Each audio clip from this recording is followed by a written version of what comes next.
ठीक है, तो चले शुरू करते हैं।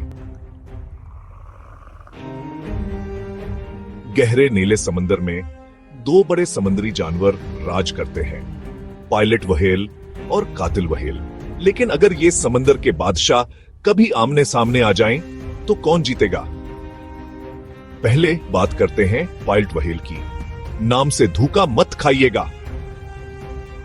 ये दरअसल एक डॉल्फिन है, व्हेल नहीं। ये बहुत समाजी होते हैं, बड़े खानदानों में रहते हैं जिन्हें पूड्स कहते हैं। कभी कभी तो सैकड़ों मेंबर्स होते हैं। ये 4 मीटर तक लंबे हो सकते हैं और गहरे तारीक समंदर में स्क्विड का शिकार करना पसंद करते हैं।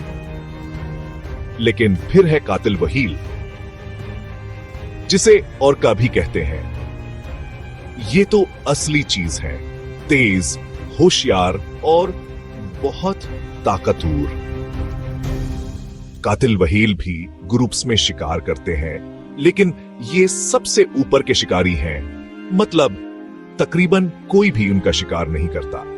ये मछली, सेल, यहां तक के शार्क भी खाते हैं। और हां, कभी कभी दूसरी व्हेल्स भी।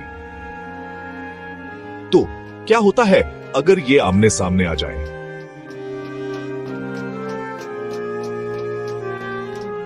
वही, ये थोड़ा पेचीदा है।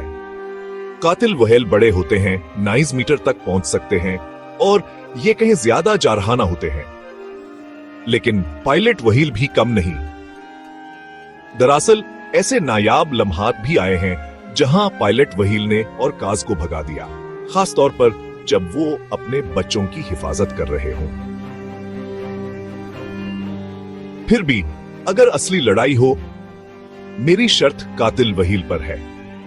वो बस बहुत हुनरमंद, बहुत मजबूत और बहुत मंजम है।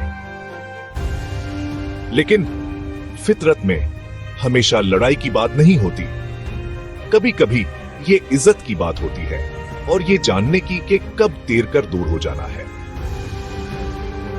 तो अगली बार जब आप इन दीव हैकल जानवरों की वीडियो देखें, तो याद रखें, हर मखलूक की अपनी ताकत है, अपनी कहानी है और समंदरी बादशाहत में अपनी जगह है। आपके ख्याल में समंदर का असली बादशाह कौन है? मुझे तबसरों में बताएं। ब्रेक टाइम.5 देखने का शुक्रिया।